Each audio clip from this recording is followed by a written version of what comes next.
la clase de hoy vamos a abordar dos temas. Primero vamos a dedicarnos a charlar sobre sesgos cognitivos y sobre de qué manera influyen estos sesgos cognitivos en la tarea de los peritos. Y en segundo lugar vamos a hablar sobre las prácticas objetivas y subjetivas dentro de las ciencias forenses. Como vamos a ver más adelante, no todo en ciencia es objetivo, así que vamos a tratar de diferenciar entre estos dos tipos de prácticas. Lo que me propongo para cuando termine esta clase es que ustedes puedan diferenciar qué prácticas son objetivas y qué prácticas son subjetivas, es decir, cuáles son las características que van a tener cada una de ellas, que puedan comprender qué son los sesgos cognitivos y ver de qué manera nos afectan a nosotros como criminalistas, de qué manera afectan nuestros procesos de tomas de decisiones cuando desarrollamos nuestra labor. Que puedan visualizar cuál es la influencia, cuáles son los riesgos que tienen estos sesgos cognitivos, a qué clase de error nos pueden llevar. Y finalmente que puedan reconocer cuáles son las formas y las herramientas que existen para poder mitigar el efecto que estos sesgos cognitivos tienen sobre nosotros. Entonces, ser conscientes de la influencia de los sesgos cognitivos en la labor pericial y de la necesidad de implementar medidas para mitigarlos y que las conclusiones que ofrecemos a la justicia no se vean afectadas, ¿sí?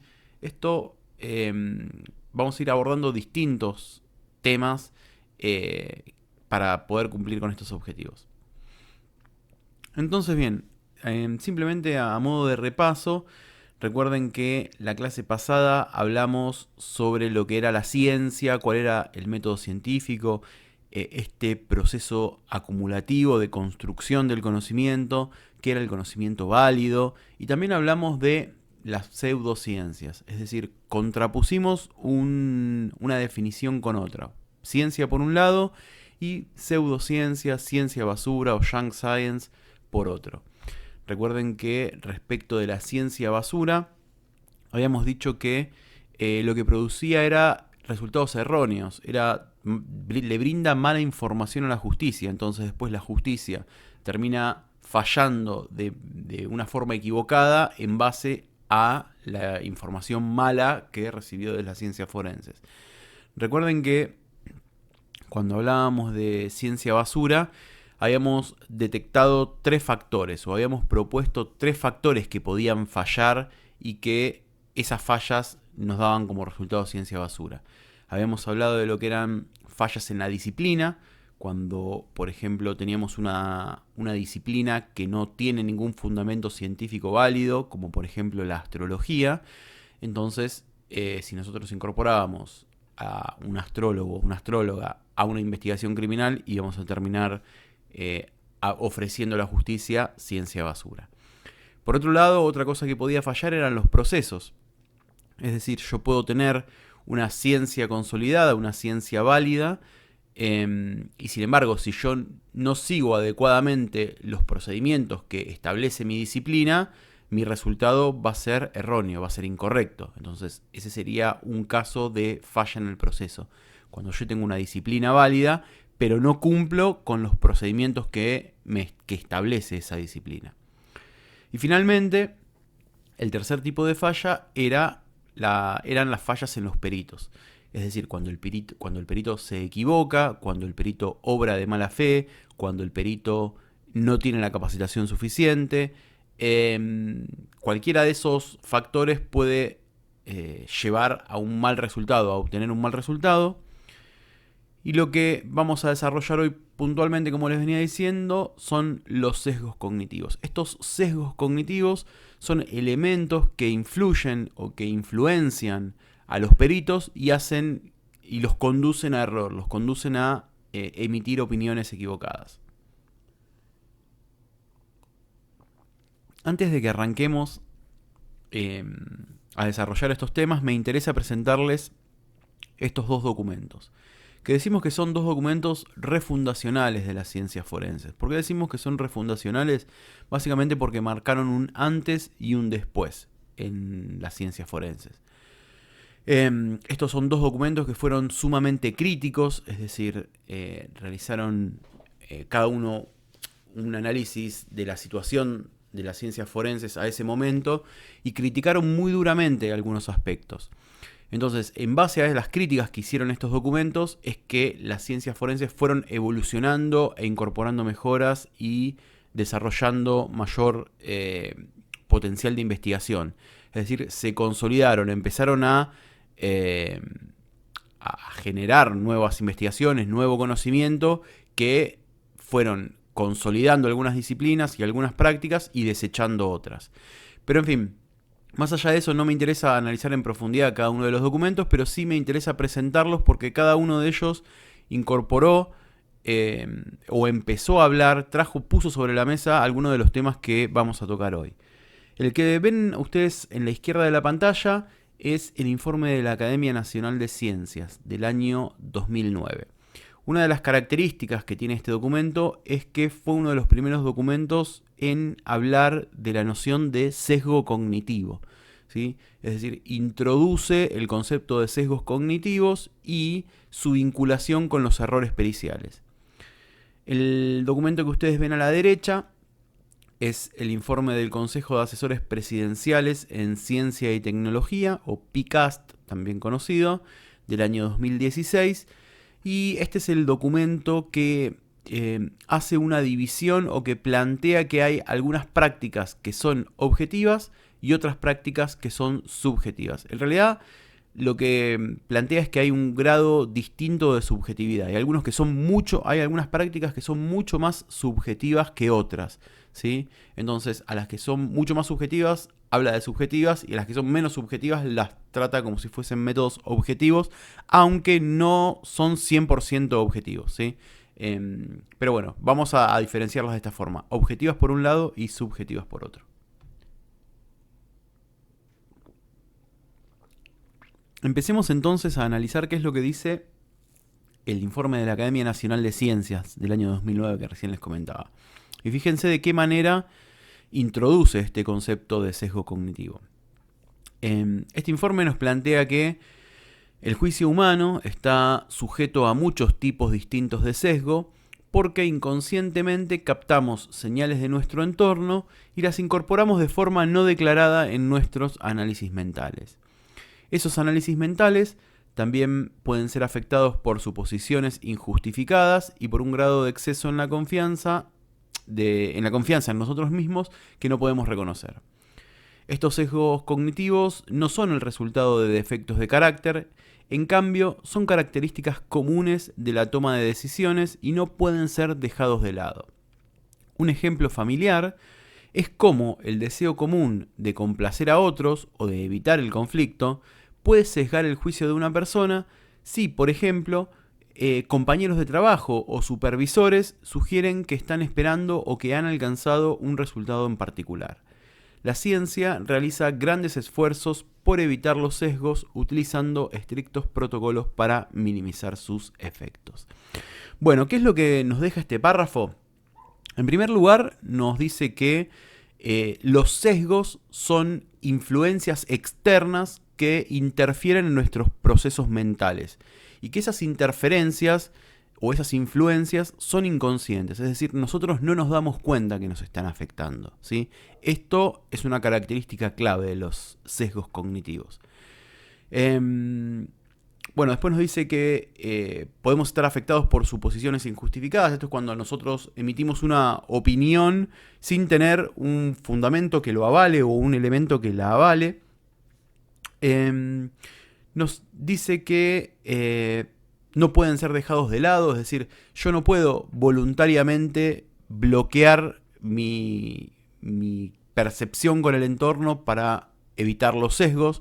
Es decir, por más que yo sepa que existen, no puedo hacer nada por evitarlos, ¿sí? Voluntariamente. No es una cuestión de voluntad, de querer o no ser influido por esta información externa.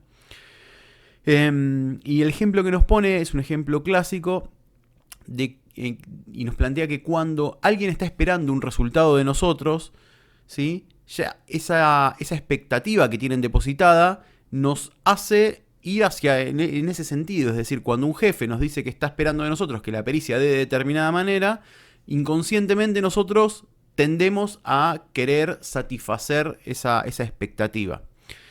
Y por otro lado, o respecto de compañeros, que esto también es algo muy común, imagínense cuando, y está relacionado quizás con la revisión de pares.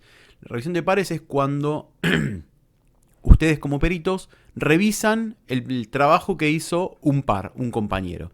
Entonces, el perito A realiza toda una pericia, la finaliza y después hay un perito B que vuelve a realizar la pericia para ver si llega al mismo resultado. Eso sería una revisión de pares. Ahora, si en esa revisión de pares el perito B ya sabe lo que obtuvo como resultado el perito A, ¿sí? Es decir, si no se trabajan como situaciones independientes o como trabajos independientes y existe esa contaminación, el perito B es muy probable que trate de llegar al mismo resultado que llegó el perito A. De forma, ya les digo, inconsciente. Esto no es... por eso habla de que no son problemas de carácter. Estos son cuestiones inherentes a la condición humana y a todos nos afectan. Entre los dos sesgos más importantes, entre todos los que hay, vamos a detenernos solamente en dos, que son, en realidad en tres, ahora vamos a hablar del tercero, pero hasta acá me interesa que ustedes entiendan lo que es el sesgo contextual y el sesgo de confirmación. El sesgo contextual es esto que yo les decía de influirnos por el contexto, es decir, nosotros emitimos una opinión no a través o no solamente fundamentado en lo que estamos observando, sino cuando nos influyen elementos externos. Eso sería un sesgo contextual, cuando el contexto influye en nuestra decisión. Y el sesgo de confirmación es el que yo les comentaba, que tratamos de buscar evidencias o elementos en lo que estamos analizando que confirmen lo que yo ya pensaba, en vez de hacer una hipótesis en base a lo que observo. Por ejemplo, imagínense que un ejemplo clásico de sesgo de confirmación es cuando, imagínense una escena del crimen, tenemos una persona sin vida y el personal policial custodiando la escena. Llegó el primer interventor, custodió la escena y en la escena hay una persona sin vida.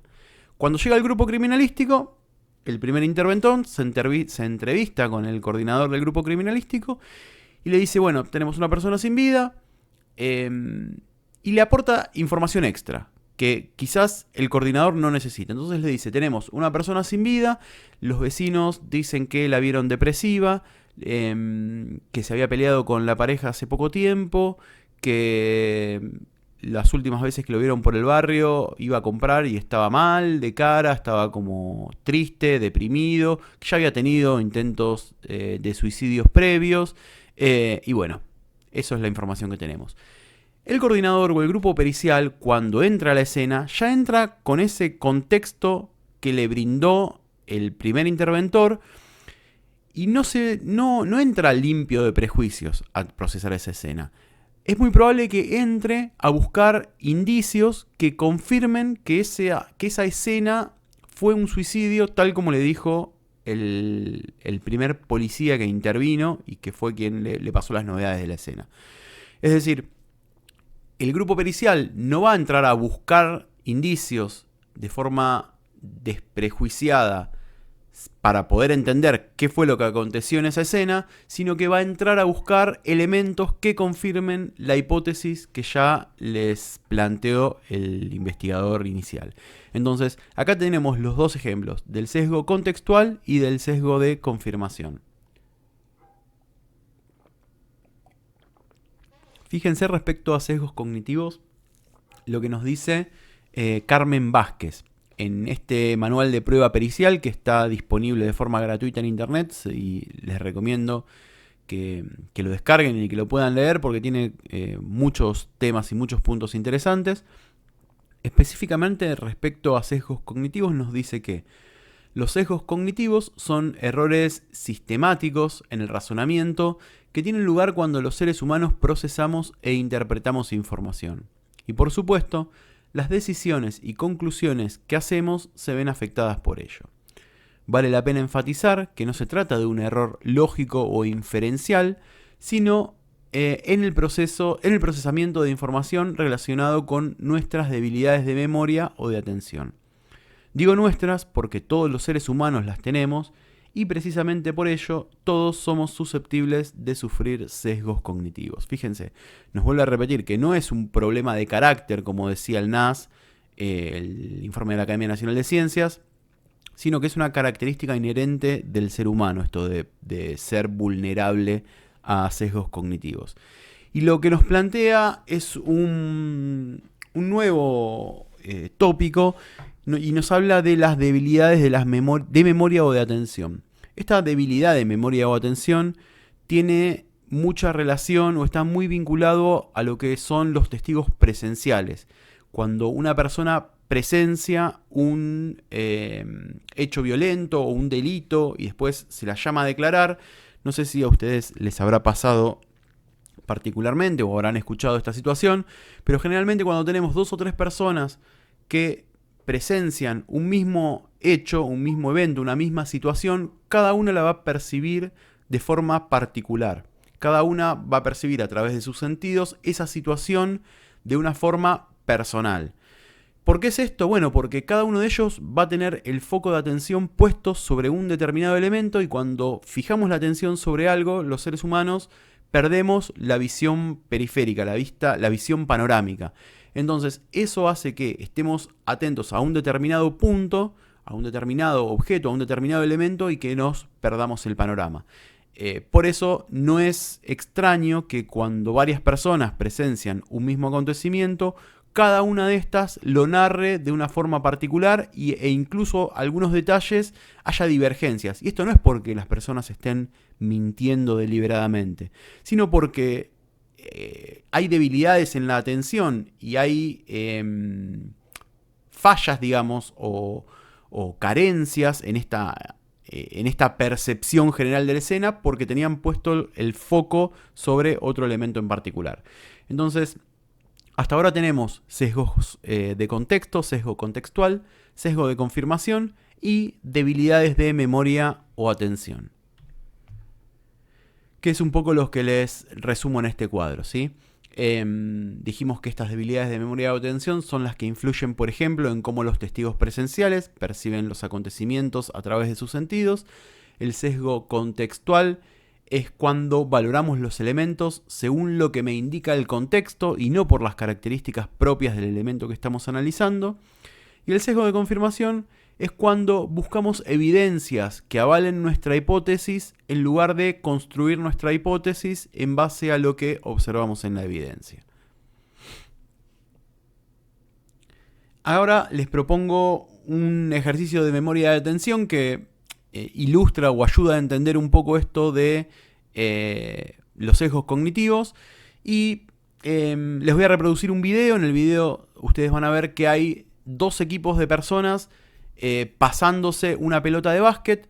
Lo que ustedes tienen que tratar de hacer es ver cuántas veces se pasa la pelota el equipo que tiene remera blanca, ¿sí? El objetivo de este ejercicio es contar cuántos pases hay entre los jugadores del equipo blanco. Vamos a ver si lo podemos reproducir. Ahí estamos. Count how many times the players wearing white pass the basketball.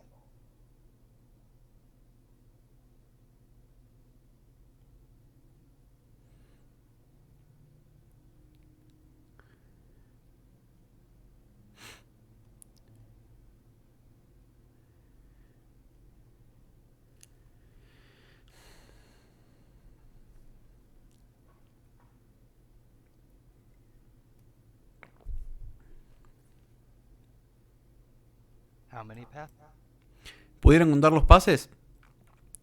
Bueno, me imagino que algunos habrán podido y que otros no. Esto si hubiéramos estado en el aula, podríamos compararlo, pero vamos a tener la respuesta.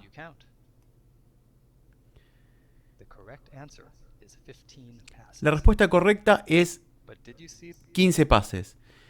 Pero la pregunta verdadera del ejercicio es si habían visto el gorila. Rebobinamos y fíjense que entre todos los pases pasa el gorila, saluda y sale de la escena. This video is from research by Daniel Simons and Bueno, Christopher Shabreen. este ejercicio, This is a taste of a ver, ahí estamos. Este ejercicio, cuando lo hacemos en el aula, algunos lo ven, otros no lo ven, pero hay muchos que no se dan cuenta, están enfocados en contar los pases del equipo blanco y no se percatan que un gorila atraviesa la pantalla. Entonces, de esta forma es como nosotros podemos ejemplificar esto de la atención selectiva, de cómo cuando prestamos atención a un solo elemento se nos pierde el contexto. Perdemos, por más que se nos esté pasando por delante un gorila, no lo registramos porque estamos enfocados con la mente tratando de detectar otro elemento de esa escena. Bueno, y esta situación, estas debilidades de memoria o de atención de los testigos, los abogados, muchos las conocen e intentan valerse de esta debilidad de los testigos para presenciar eventos y tratan de aprovecharlo a veces para desacreditarlos. Como todo en la vida, los Simpson hacen referencia a esto y es la famosa frase de los Simpson lo predijeron.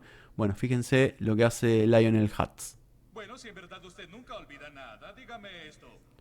¿De qué color es mi corbata? Usted lleva una corbata roja y blanca rayada con un medio nudo Windsor. Ah, ¿verdad? ¿Eso es lo que cree? Bueno, si eso es lo que cree, tengo algo que decirle. Algo que lo va a desacreditar mucho.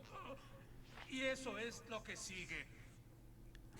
No tengo ninguna corbata. Pero si me equivoqué con eso, tal vez me equivoqué con la señora Simpson. No más preguntas. Bueno, puede fallar, a veces puede fallar, ¿no? A veces los testigos tienen buena memoria. Pero bueno, un poco en chiste, lo que hacen referencia en esta escena de los Simpsons es en esto, a la debilidad de atención y de memoria que tienen los testigos presenciales. Respecto de los sesgos de confirmación, fíjense que en estas dos historietas que tenemos, o en estas dos viñetas, como primero Daniel Paz y después Tute ilustran o grafican esto de lo que es el sesgo de confirmación. No respecto de las ciencias forenses, sino respecto de las noticias o de la actualidad. Fíjense en la primera imagen, la viñeta dice: no papá, esa es una noticia falsa. Y el hombre que está con la computadora le dice: pero ¿cómo va a ser falsa si dice justo lo que yo pienso? Entonces, esto es un claro ejemplo de cómo nosotros también, como consumidores de noticias, buscamos las noticias que confirmen lo que nosotros pensamos en vez de informarnos, buscar noticias para informarnos. O sea, esto es un claro sesgo de confirmación. Y en la segunda imagen, fíjense lo que dice el primer sujeto. Dice: si me permitís, quisiera convencerte de lo que estás convencido. O sea, lo mismo, como que intenta convencerlo de algo que ya está convencido. Es redundante esto de querer ajustar la realidad a nuestra hipótesis y no hacer una hipótesis en base a lo que nosotros detectamos en la realidad.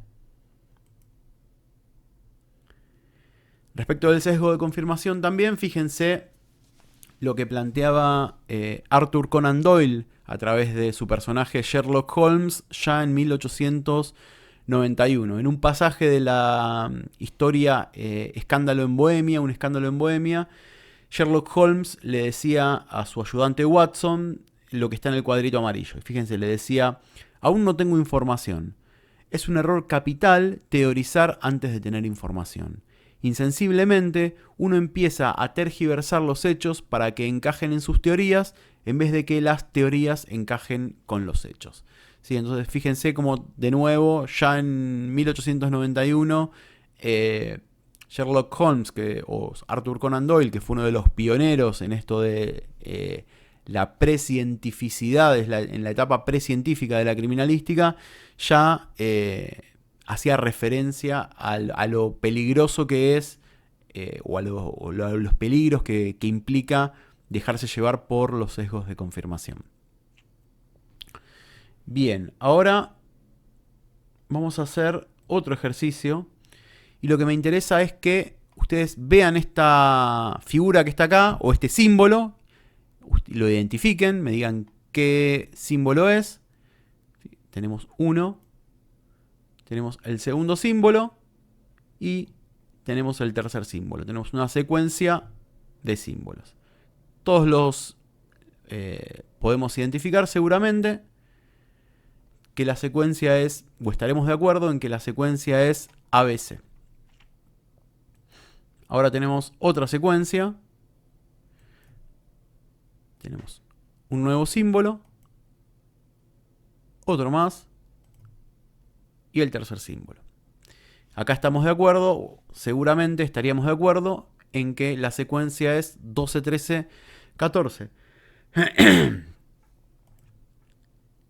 Pero cuando nosotros vemos todos los símbolos juntos, nos podemos percatar de que el símbolo central es el mismo y de acuerdo en qué contexto lo vimos, o le asignábamos el valor B cuando estaba entre la A y la C y le asignábamos el valor 13 cuando está entre el 12 y el 14.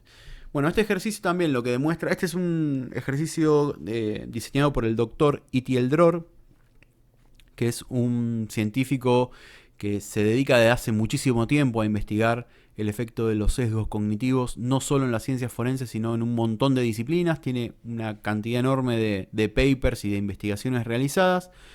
Y este es un ejercicio que tomé de un paper de él, que él utiliza para mostrar esto. La importancia del contexto de la información sobre lo que nosotros estamos analizando, es decir, cómo le brindamos valor a ese símbolo que estaba en el medio a partir de la información contextual, es decir, de las figuras que lo acompañaban.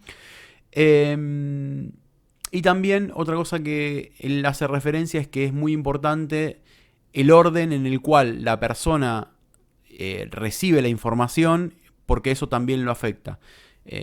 Cuando uno recibe información de una fuente externa, el orden en el cual se le presenta esa información va a influir en las decisiones que tome o en cómo procese esa información. Otro ejemplo de sesgo contextual, fíjense, estas dos personas que están mirando la misma figura y de acuerdo a cuál sea su posición, uno lo ve como un 6 y otro lo ve como un 9. Bueno, ¿por qué es esto? Bueno, porque los dos están evaluando esa figura de acuerdo a su posición en el espacio.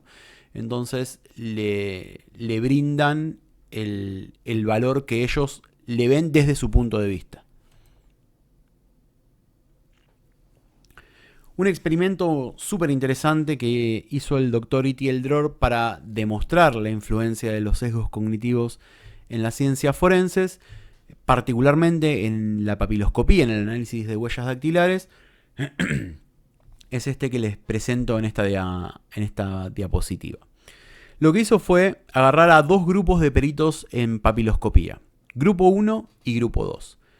A los del grupo 1 lo que hizo fue darles de nuevo a que analicen dos dactilogramas que esos peritos ya habían analizado en algún momento de su vida o en algún momento de su carrera y que ellos habían dicho que era una pericia negativa, es decir, que ya habían dicho que esos dos dactilogramas no pertenecían a la misma persona. ¿Sí? ¿Se entiende? Entonces, ese es el grupo 1. En el grupo 2 lo que hizo fue darles también dos dactilogramas, pero en este caso le dio dos dactilogramas que esos peritos ya habían identificado como positivo en algún momento de sus carreras. ¿Sí? Es decir, les dio dactilograma A, dactilograma B. Esos dos dactilogramas ya lo habían analizado esos peritos en algún momento de su carrera y habían dicho que era una identificación positiva.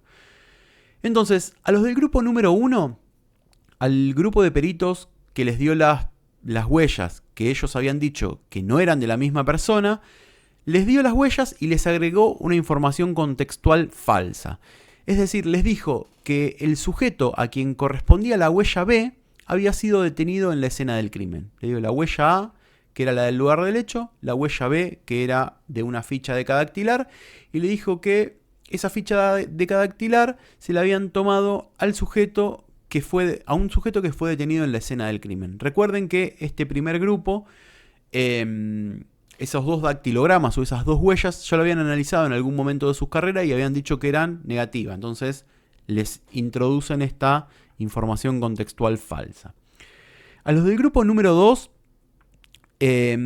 también les metieron o les incorporaron una información contextual falsa, pero en este caso les dijeron que el sujeto a quien corresponde la huella B estaba en prisión al momento del hecho. Le dieron la huella A y la huella B, le dijeron la A es del lugar del hecho, la B corresponde a un sujeto que al momento que se cometió ese delito estaba preso, ¿sí? Y recuerden que a los del grupo 2, esas dos huellas, los peritos de ese grupo ya las habían analizado y ya las habían identificado como positivas en algún momento de su carrera. Entonces, lo que pasó con estos dos grupos fue lo siguiente. Pasó que un amplio porcentaje de peritos contradijo el análisis que habían hecho inicialmente y lo hizo coincidir con la información contextual falsa que se les entregó. Es decir, lo que hicieron fue revertir su dictamen original, que en algún momento ellos habían considerado que no era o que sí era, y le hicieron encajar con la información contradictoria, la información falsa, contradictoria, obviamente a propósito, que les habían suministrado. Entonces, de esta forma, lo que probó el doctor Iteldror fue que los peritos son vulnerables a esta información contextual y afectan la forma en la cual analizan la evidencia. Esto fue una clara muestra de que el sesgo contextual influye en los resultados periciales.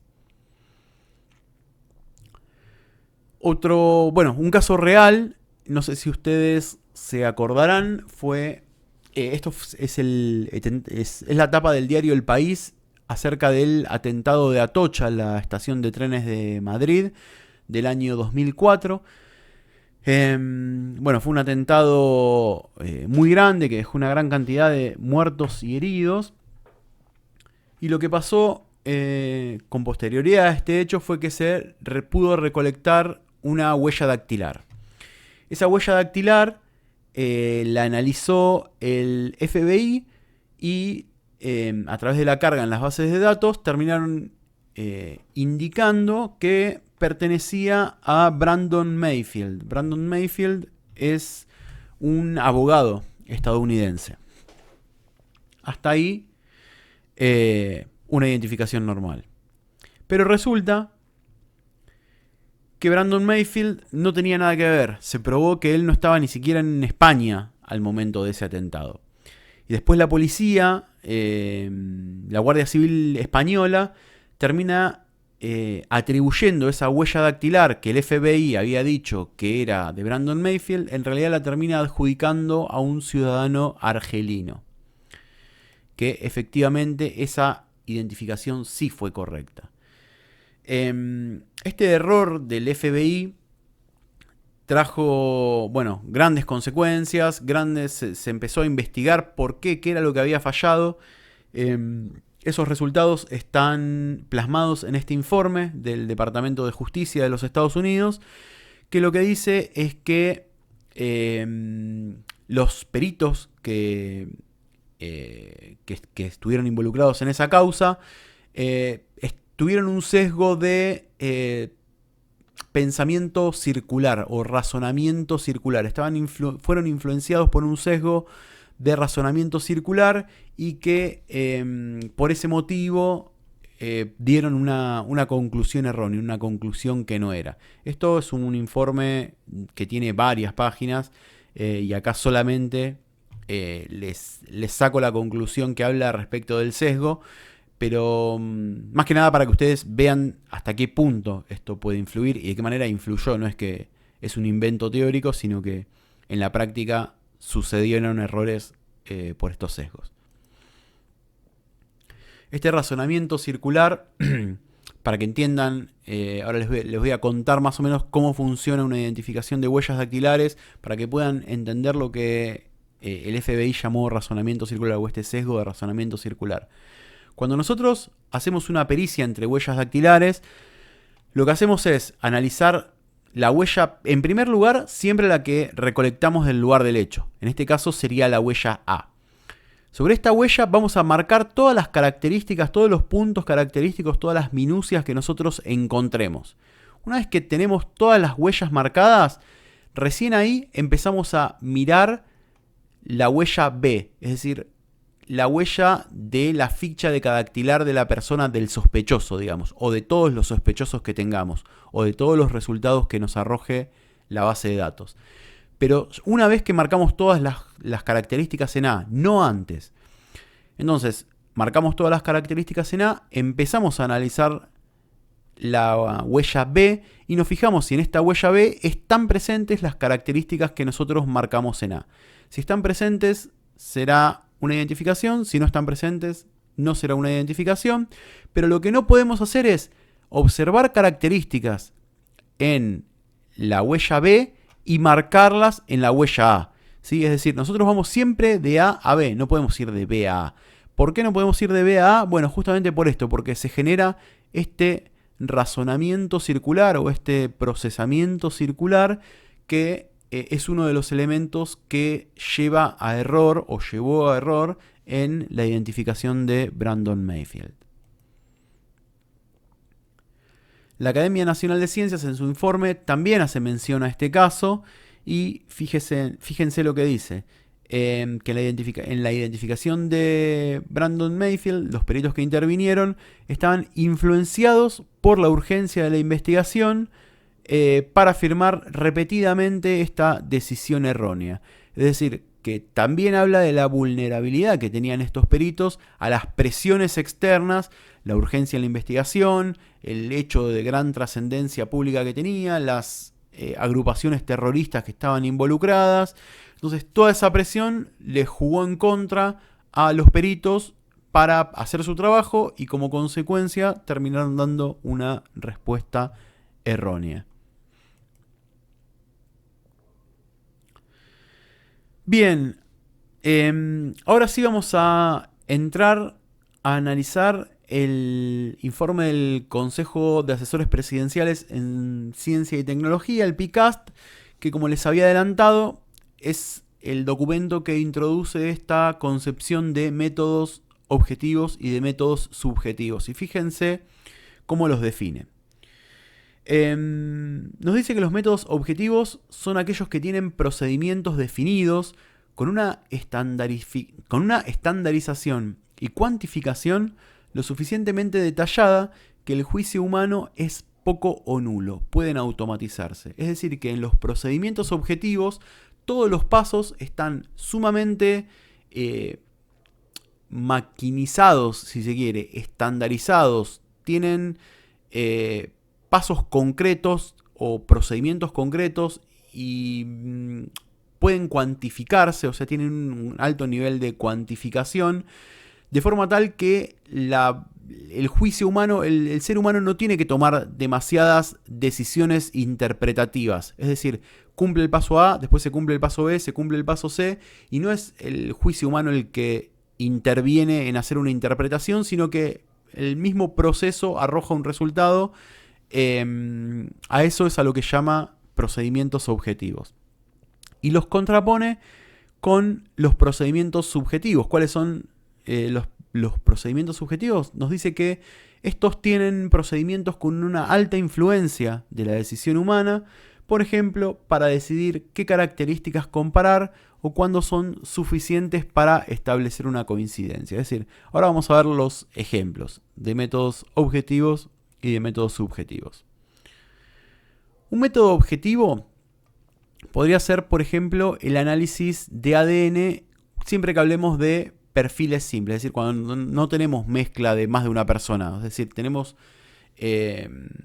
material genético de una sola persona. Entonces, esta muestra lo que hacemos es someterla a todo este proceso que vemos acá detallado a la izquierda de la pantalla, y una vez que cumplimos estos 11 pasos, lo que obtenemos es el cuadrito de la derecha. Es decir, el operador no hace ningún tipo de análisis, simplemente lee los resultados que le arroja el proceso, ¿sí? En cada uno de estos 12 puntos que ven acá, estos 12 marcadores, esto ya está un poquito desactualizado, pero bueno, lo que me interesa que vean es esto, se cumple un proceso y el mismo proceso arroja un resultado.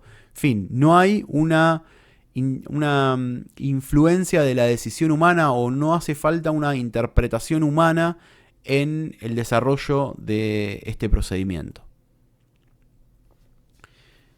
Y el ejemplo de método subjetivo que se contrapone con ese de método objetivo de los perfiles genéticos que veíamos recién, pueden ser estos que nosotros observamos en pantalla.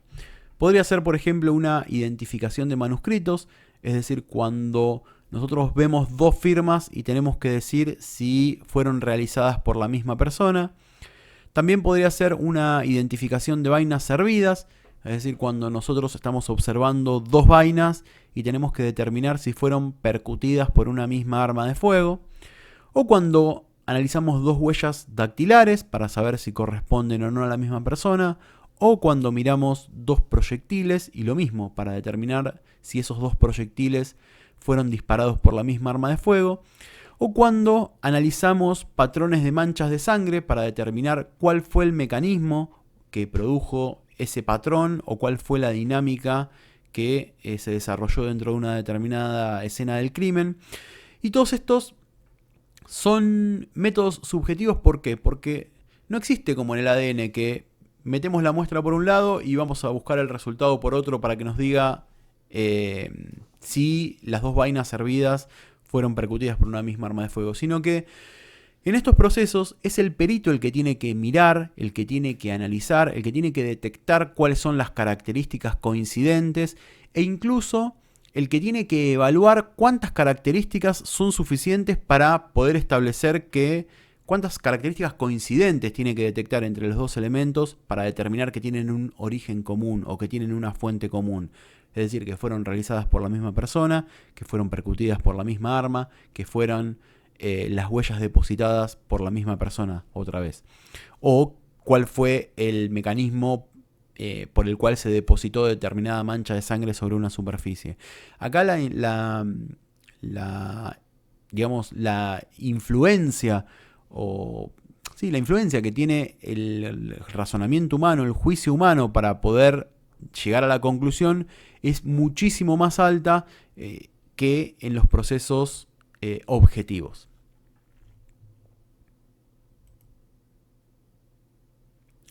Incluso, fíjense, cuando hablamos de identificación balística o de identificación de marcas de herramientas, esta práctica se rige por la teoría de la identificación. La teoría de la identificación está fue redactada por AFTE, que es la Asociación de Examinadores de Marcas de Herramientas y Armas de Fuego.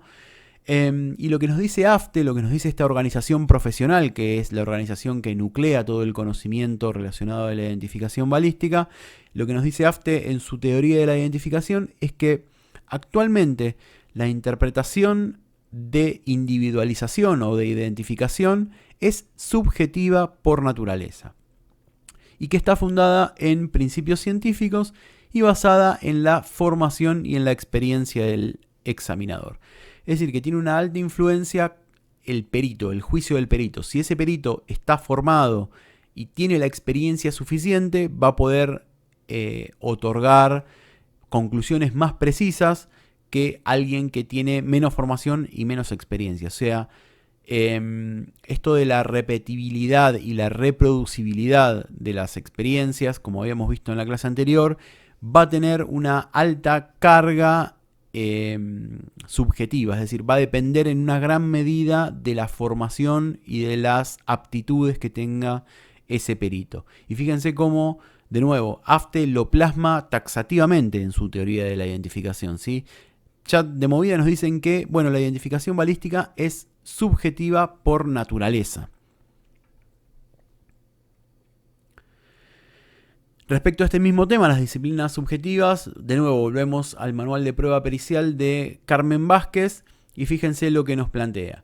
Nos dice que vale la pena advertir que no hay que confundir subjetivo con personal, que un método dependa de los ojos de una persona no implica necesariamente que sea imposible controlar intersubjetivamente los resultados obtenidos de tal manera o que no pueda haber algunos criterios de corrección al respecto.